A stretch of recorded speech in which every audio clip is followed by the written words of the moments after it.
Welcome प्यारे बच्चों। आज हम इस वीडियो में देखेंगे क्लास 10th का एक्सरसाइज 4.1। एक्सरसाइज 4.1 में है द्विघात समीकरण। क्या है? द्विघात समीकरण। और द्विघात समीकरण सबसे पहले देखने से पहले ये समझते हैं एक्चुअली द्विघात समीकरण होता क्या है।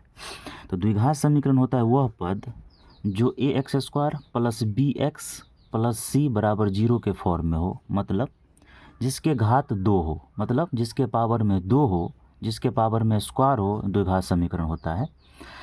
मतलब हम क्या बोले, वह पद जो a x square plus b x plus c बराबर 0 के फॉर्म में हो। A x square plus b x plus c बराबर 0 के फॉर्म में या पद में हो, ठीक है, ये रूप में हो, वही होता है द्विघात समीकरण। इसमें क्या बोलता है, जांच करना है कि क्या निम्न समीकरण द्विघात समीकरण है। मतलब दो ठो क्वेश्चन है इसमें दिखाना है क्या यह द्विघात समीकरण है। हम क्वेश्चन को हल करते हैं।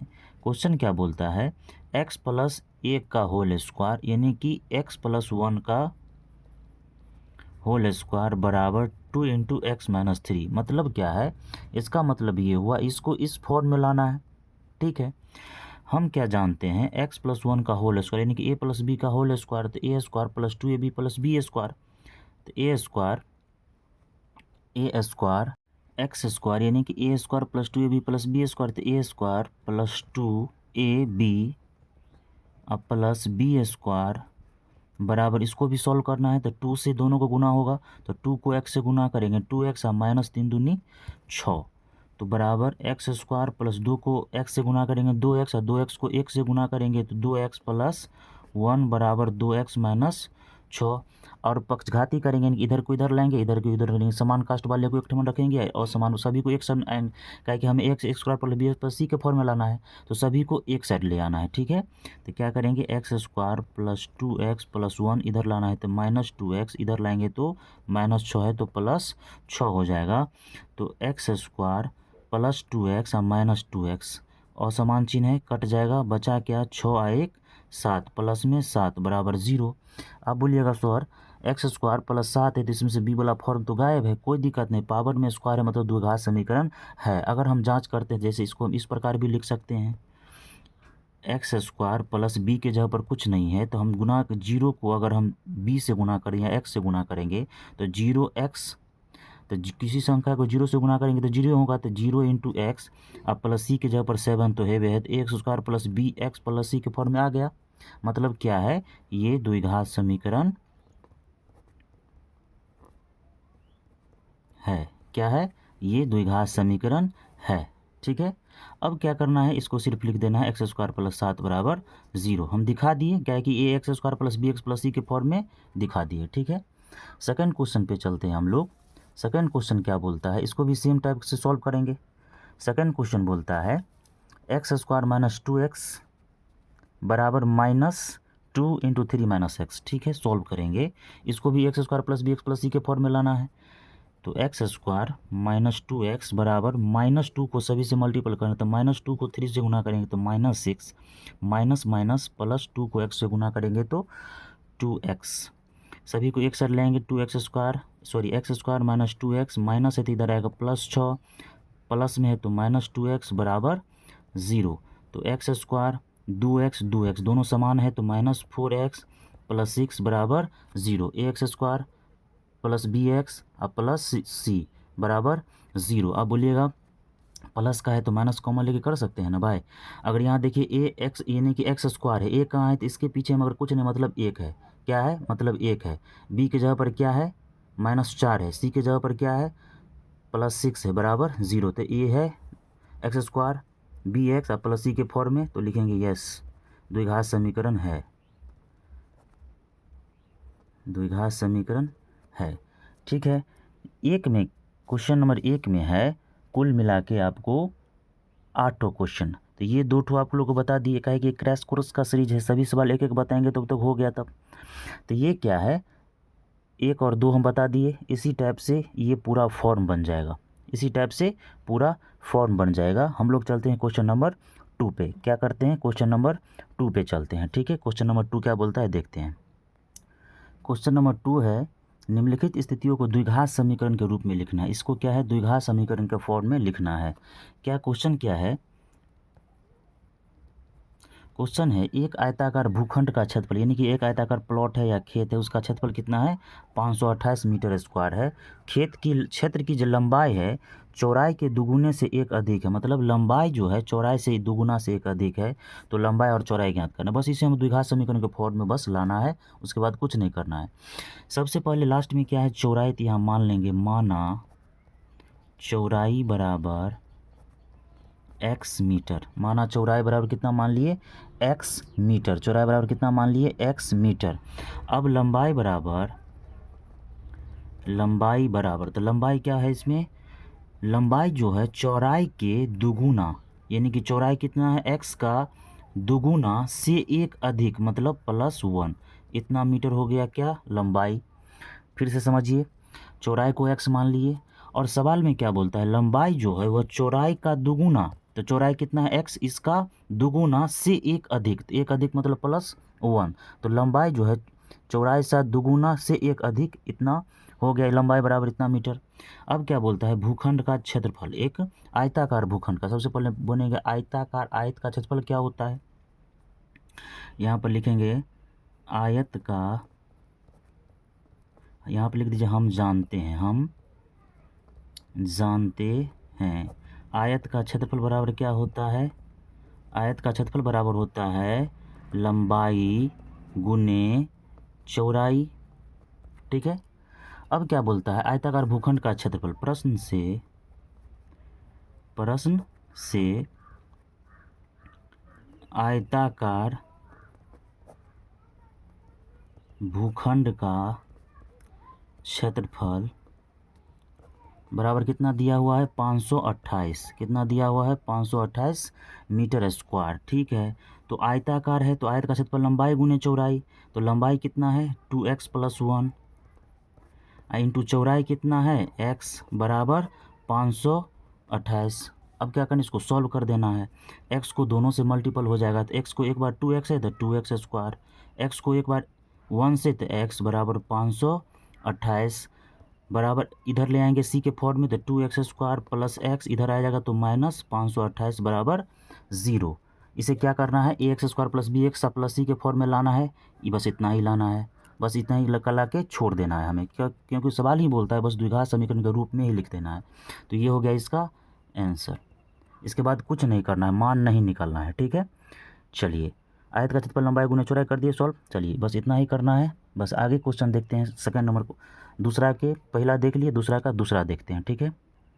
दूसरा क्वेश्चन है, दो क्रमागत धनात्मक पूर्णांक का गुणनफल 306 है तो पूर्णांक ज्ञात करें। एक बात बताइए, दो धनात्मक पूर्णांक है, ठीक है, दो है, हमें एक भी यहाँ मालूम मानना पड़ेगा, यहाँ लिखेंगे हल, ठीक है। पहली यहाँ लिख दीजिए, माना पहली धनात्मक पूर्णांक बराबर x, कितना मान लिए x, दूसरी धनात्मक पूर्णांक बराबर, दोनों का क्रमागत यहाँ बोल रहा है, क्रमागत, क्रमागत मतलब होता है लगातार, क्रमागत मतलब लगातार, क्रमागत मतलब लगातार, तो एक अगर x माने हैं, एक मानेंगे x + 1, लगातार, लगातार बोल रहा है, यानी कि एक के बाद एक, एक के बाद एक तुरंत, तो क्रमागत मतलब लगातार होता है, एक ठो मान लिया x, एक ठो मान लिया x + 1। अब क्या बोलता है, प्रश्न से क्रमागत धनात्मक पूर्णांक का गुणनफल, तो क्रमागत धनात्मक पूर्णांक का गुणनफल बराबर 306 है, मतलब ये दोनों का गुना करके 306 आना चाहिए, तो x × x + 1 बराबर 306 है, x से दोनों गुना कीजिएगा तो x स्क्वायर प्लस x बराबर 306 है, इधर ले आएंगे तो x स्क्वायर प्लस x, इधर ले आएंगे तो -306 बराबर 0, तो x square plus bx plus c के फॉर्म में आ गया, बस द्विघात समीकरण के रूप में ही लिखना है, यानी कि द्विघात समीकरण मतलब क्या, अगर पावर में x स्क्वायर है तो समझिए द्विघात समीकरण है, ठीक है। तो लिख देंगे, बस इतना ही हो गया, ये हो गया आंसर, दूसरा का आंसर हो जाएगा ये, ठीक है। चलिए दूसरा का तीसरा क्वेश्चन हम लोग देखते हैं।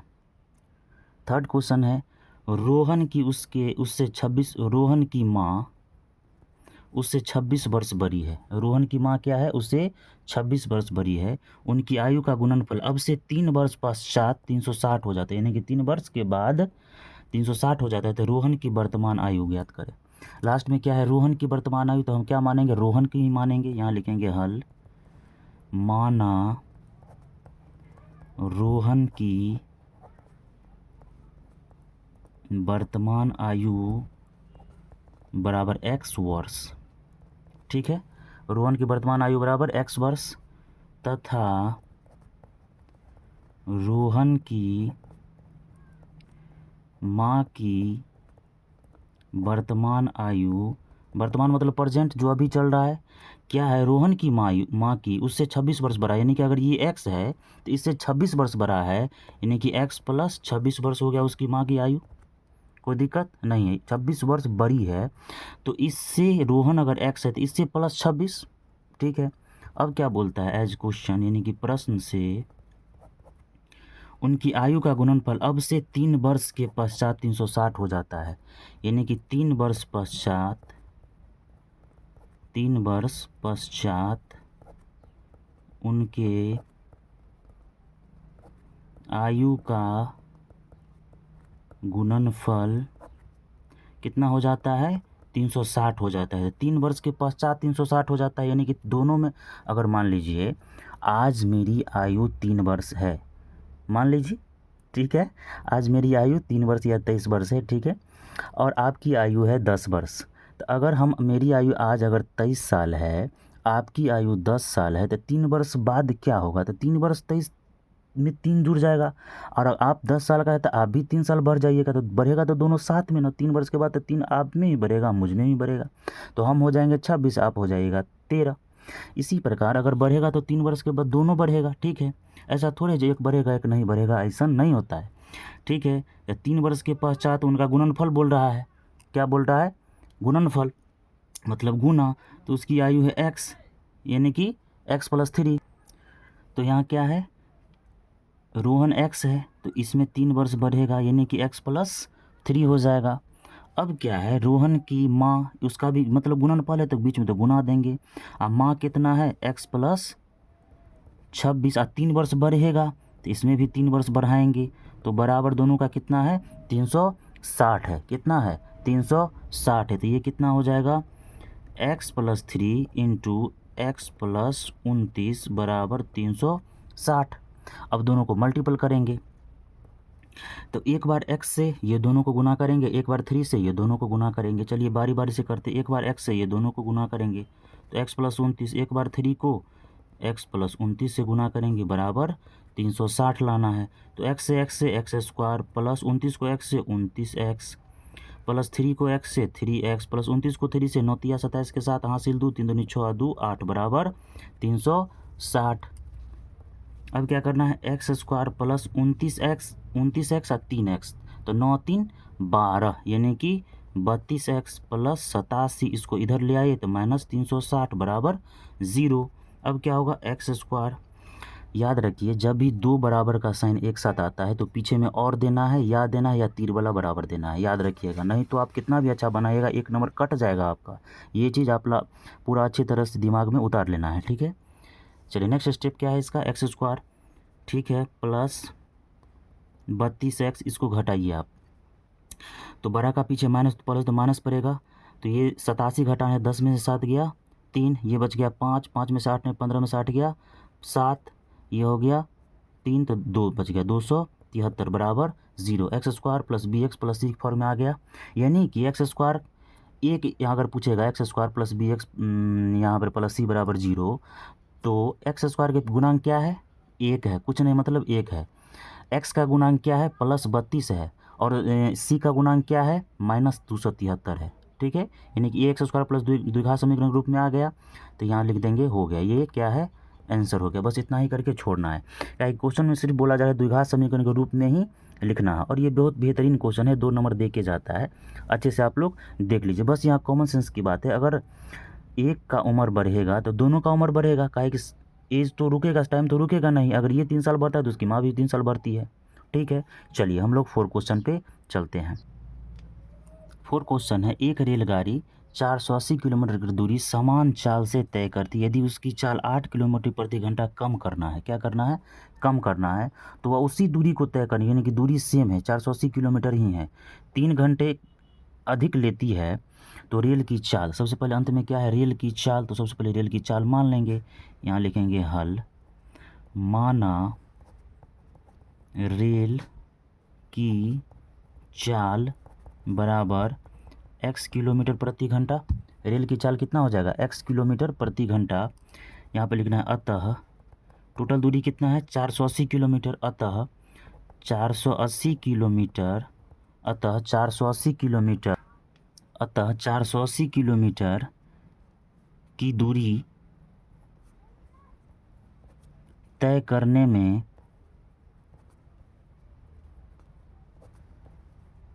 लिया गया समय,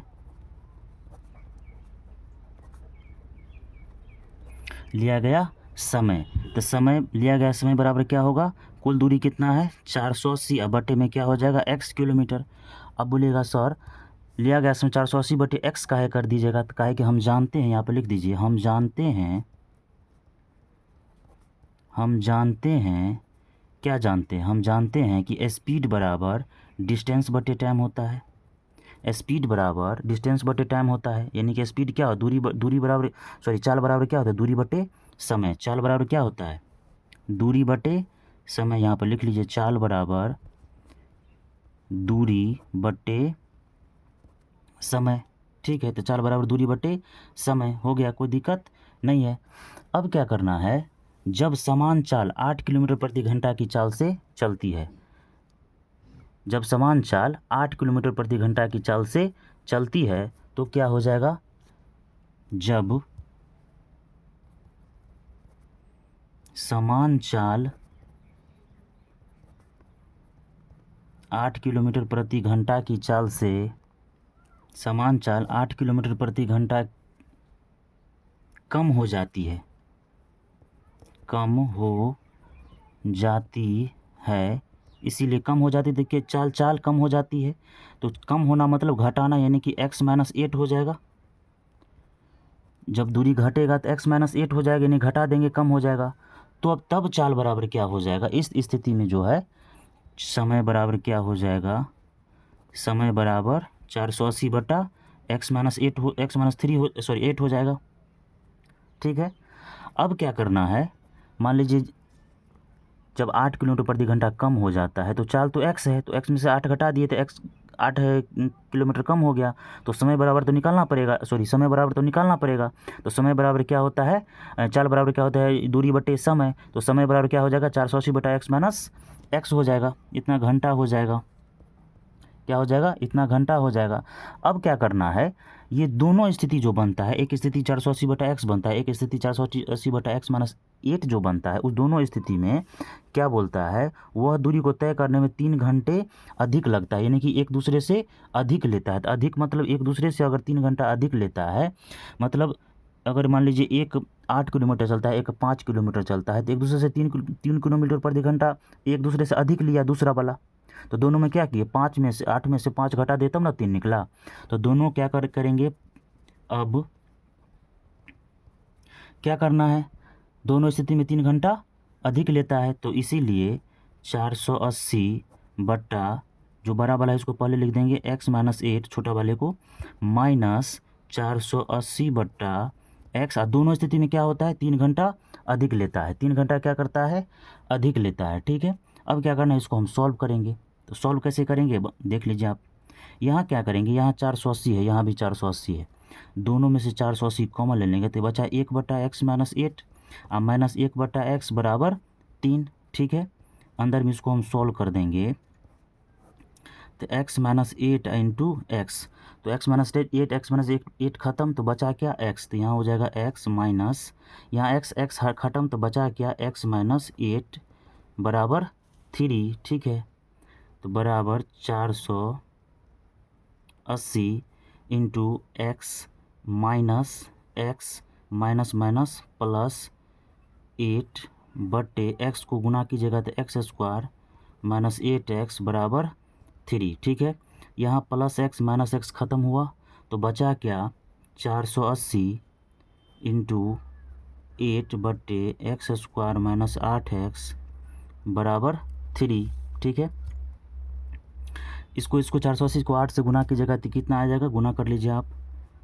तो 0 अठी 64 के 4 हासिल 6, 8 चौक 32 और 6 38। ठीक है, बटे x² माइनस 8x बराबर 3। ठीक है, अब यहाँ चलते हैं। ठीक है, चाहे यहाँ ही देख लीजिए, कोई दिक्कत नहीं है। अब क्या होगा, इसके नीचे में कुछ नहीं, मतलब एक क्रॉस मल्टीप्लिकेशन की जगह इससे गुना करें, 3 को दोनों से गुना हो जाएगा। तो 3 इंटू x² माइनस 8x बराबर 3840। तो 3x² माइनस 8 तरीक 24x बराबर 3840। इधर ले आइए, 3x² माइनस 24x माइनस 3840 बराबर 0। इतना करके छोड़ दीजिएगा, द्विघात समीकरण के रूप में आ गया, यही आंसर हो गया। लेकिन अगर इससे आगे भी अगर करना चाहते हैं तो आगे भी कर दीजिए। हमारे ख्याल से इतना ही करना बेहतर होगा, यही आंसर हो गया। अगर आगे भी एक स्टेप करना चाहते हैं तो कुछ नहीं करना है, 3 गए 3 कट जाता है, 3 इसमें से कॉमन लीजिए। तो x² माइनस 3 अट्ठे 8x और माइनस 3 गए 3, 3 छक 3 गए 3, 3 दूनी 6, 3 दूनी 3, 3 अट्ठे 24 बराबर 0। तो 3 बराबर नीचे में आ जाएगा, तो 3 का नॉट इक्वल टू 0 के, तो इसलिए क्या बचा, यहाँ पे बचा x² माइनस 8x माइनस 1280 बराबर 0। ये भी आंसर हो जाएगा। अगर यहाँ भी छोड़ दीजिएगा तो भी दिक्कत नहीं है, यहाँ तक आ जाएगा तो भी दिक्कत नहीं है। तो ये था एक्सरसाइज 4.1 का पूरा सॉल्यूशन।